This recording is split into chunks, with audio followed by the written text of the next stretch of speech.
Bonjour à tous, bienvenue sur votre rendez-vous quotidien, l'émission du Super Top 5. Très belle course en ce dimanche 8 mars. Le grand critérium de vitesse de la Côte d'Azur, un groupe 1. Ils seront 13 sur la distance des 1609 mètres. Comme d'habitude, mon prono en 6 chevaux, ensuite mes 2 impasses.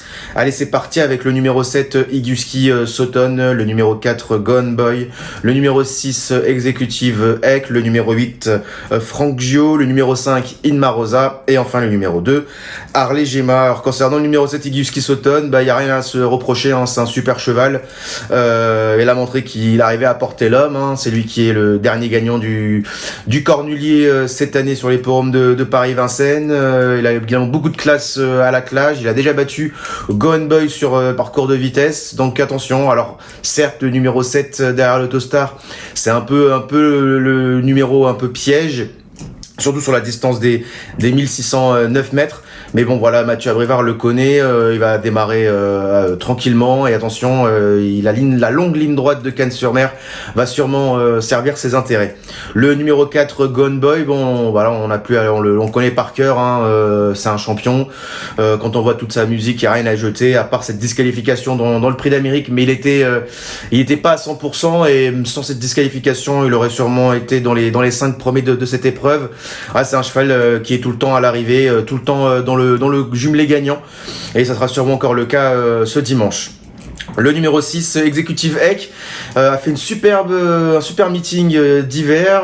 Bon, dernièrement dans le Prix de France, c'était un peu compliqué. Il avait quand même un numéro derrière l'Autostar totalement à l'extérieur, et il a fait un effort violent au départ.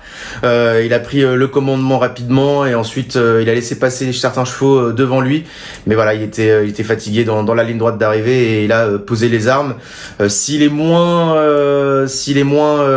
à l'attaque en début de parcours avec ce numéro 6, qui est pas totalement un mauvais numéro, mais qu'il arrive à être bien placé derrière les premiers, attention, je pense qu'il a les moyens d'être dans la bonne combinaison de ce Super Top 5.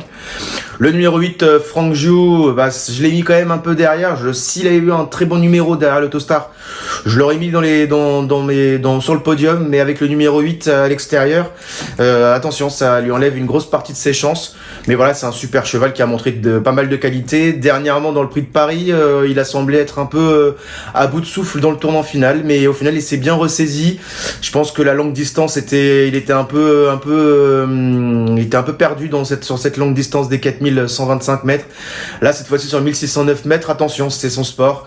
Mais voilà, le numéro 8 derrière l'Autostar me dérange quand même un petit peu. Il a que 5 ans, donc voilà, pour moi, s'il est dans les 5 premiers, il aura fait le job.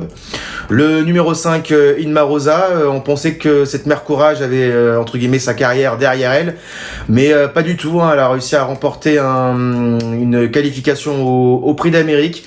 Voilà, donc dernièrement c'était pas nul dans le prix de Paris, et dans le Prix de France c'était un peu plus compliqué, mais voilà, elle a fait ce qu'il fallait, donc voilà, et c'est le numéro 5 derrière l'Autostar. Elle a déjà bien fait sur les parcours de vitesse, donc voilà, je pense qu'il y a moyen qu'elle puisse prendre une 4-5e place.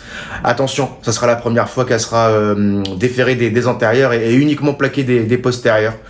Donc voilà, on essaie de protéger ses pieds, mais voilà, elle peut prendre une 4-5e place dans ce groupe 1. Et enfin, le numéro 2, Harley Gemma, qui elle, c'est assez spécial.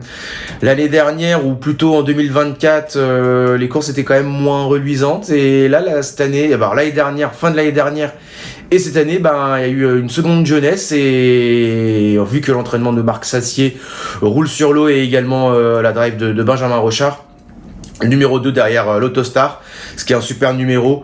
Il va pouvoir ne pas partir trop vite, mais être quand même dans une bonne position au départ, pour pouvoir ensuite suivre les dos des animateurs, et pourquoi pas finir vraiment de belle façon.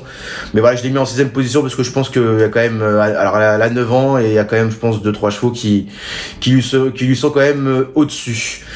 Et concernant mes 2 impasses, ça sera le numéro 3, Fakir Mérité, qui n'a rien monté de très probant ces derniers mois. Et le numéro 13, Gold Voice, qui a quand même maintenant davantage d'expérience aux montées, et davantage de compétitivité aux montées qu'à l'attelage. Donc de ce fait, j'ai mis en impasse le numéro 3, Fakir Mérité, et le numéro 13, Gold Voice. Voilà, vous savez tout concernant mes pronos pour ce super top 5 du côté de Cannes-sur-Mer, et on se retrouve dès lundi pour une nouvelle émission. Salut!